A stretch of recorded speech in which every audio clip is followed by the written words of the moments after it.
What?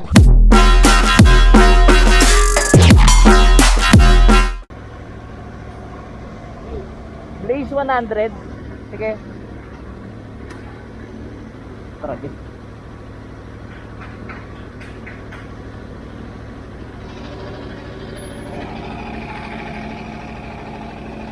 Sige, ako lang. Papigas ko na. Kaya, pasipa.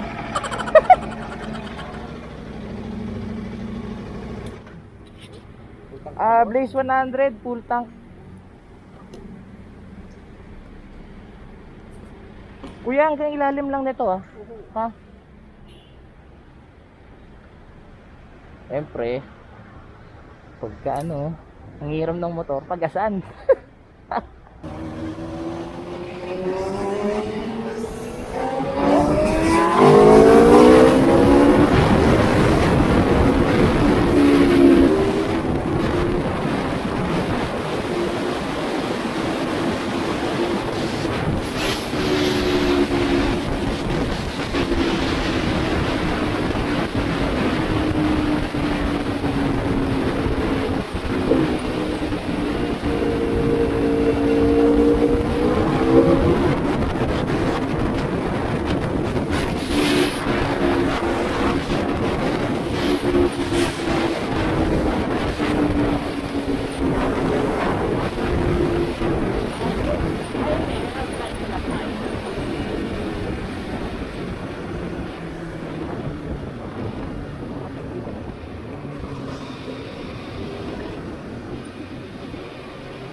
So guys, ito mamplasan na.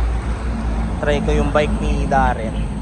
Siya pa yung namilit na erase mode kasi para daw masagad yung bike. Hopefully masagad kasi sobrang traffic kanina sa ang dami ng kotse. So yun, try lang natin ngayon. Tatlong 6R, meron pang 10R na dati. Tapos may kasama kami naka RR. Tapos yan, si RSV4. Go.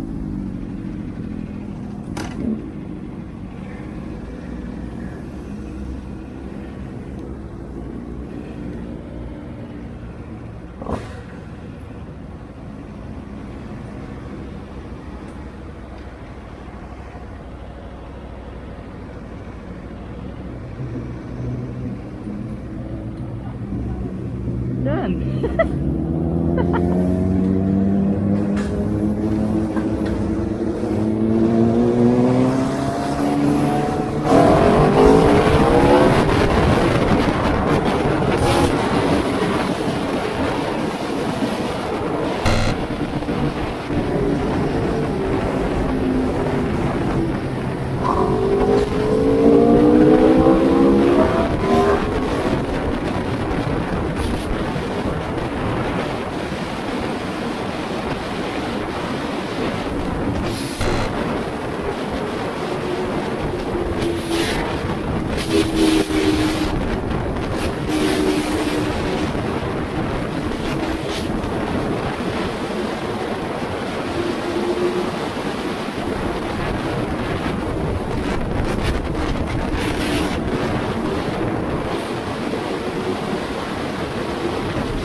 guys, dito kami, Ibaan. Edna's Lomi House. Yan, ito yung RSV4.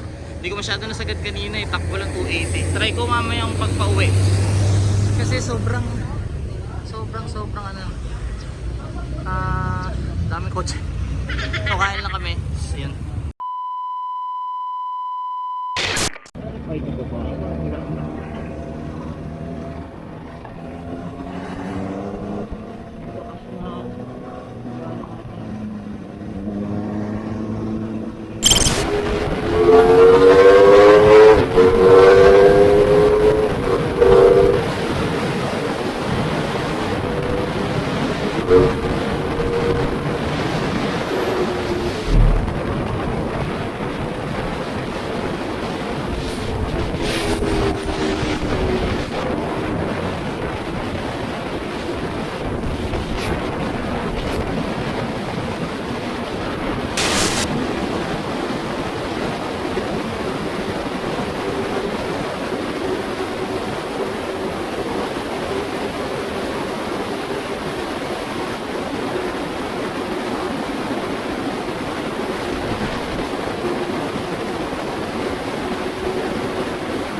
Continuation lang ng vlog natin.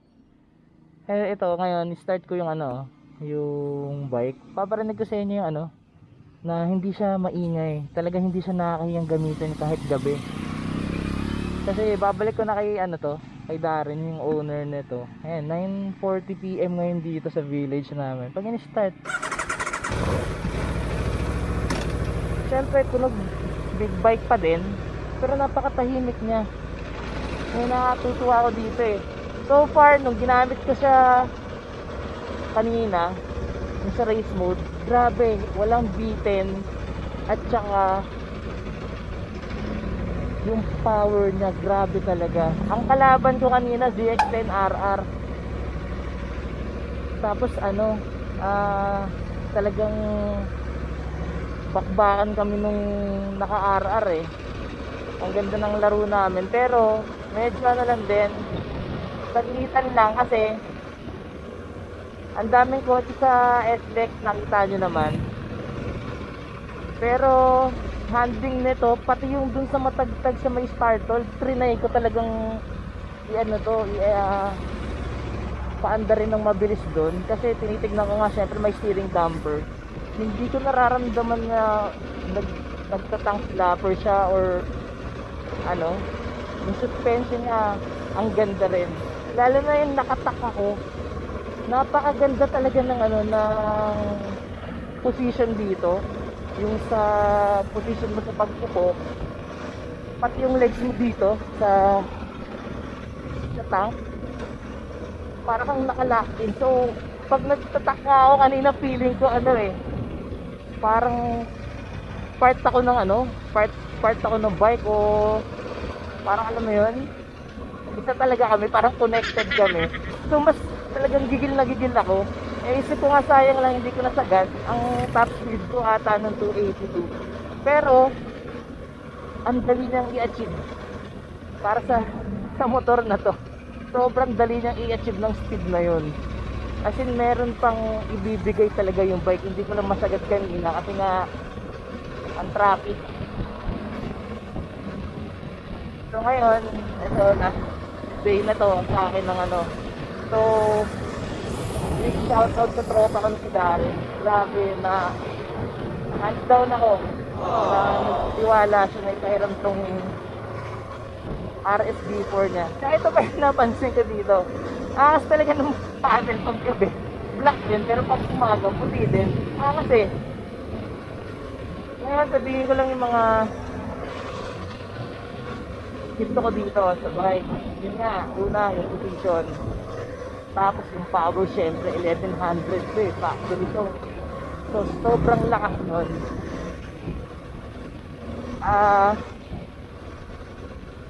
Pangatlong gusto ko dito, wala akong back pain na nararamdaman dito. Although, mas aggressive yung, ano niya, yung position niya sa DX6R. Pero, ewan ko lang kung dahil sanay lang ako sa sports bike, o talagang ang ganda lang talaga ng ano nito, ng upuan. Kasi pagka ano eh, hindi nyo, paano ko ba masabi? Hanggang hindi nyo matry eh. Hindi nyo talaga masasabi eh. Dapat masubukan nyo eh, na umupo sa Aprilia. Napakaganda talaga. Ngayon, sa mga, pati yung ano, isa pa palang ano ko, sa isa pang gusto ko dito.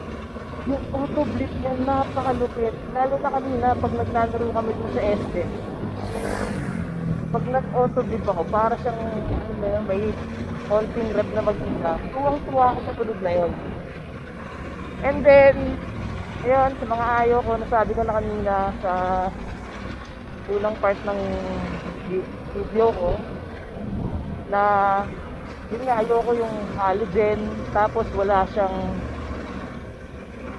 ano, fuel gauge. At saka pagka sa mga nagtatanong pala kung magkano yung full tank nito, kanina halos nag-rate kami sa Batangas, tapos nakabalik na sa may bandang Paranaque, doon ako nagpagas, 800. So yun, 800 pesos. Pero malayo naman yung mararating mo nun.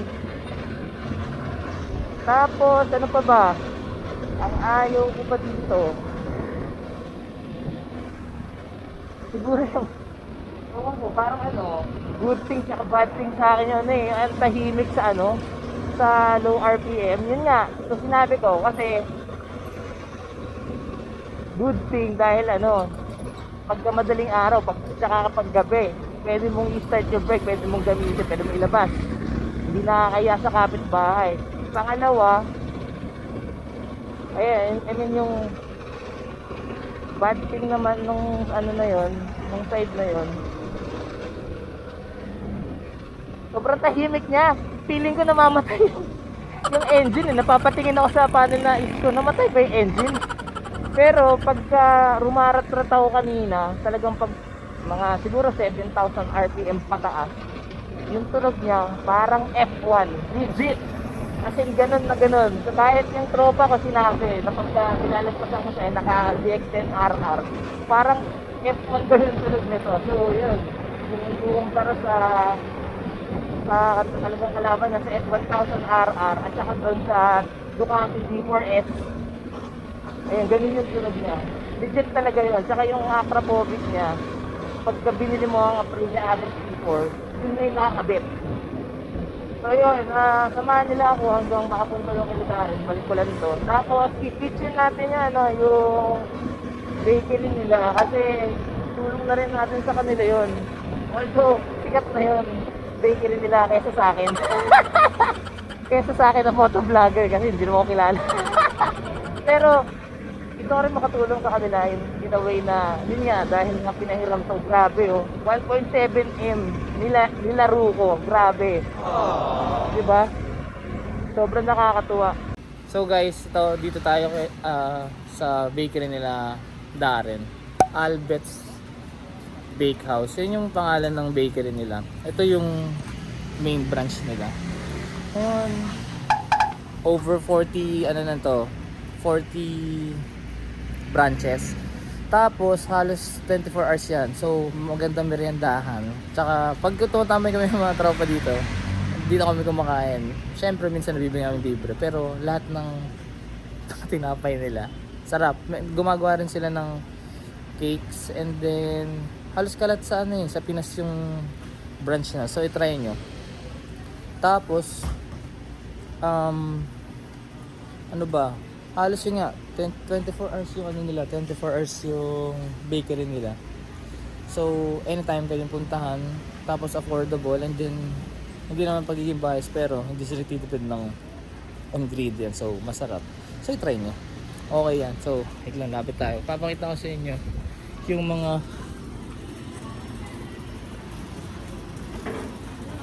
yan, mga binibake nilang cake.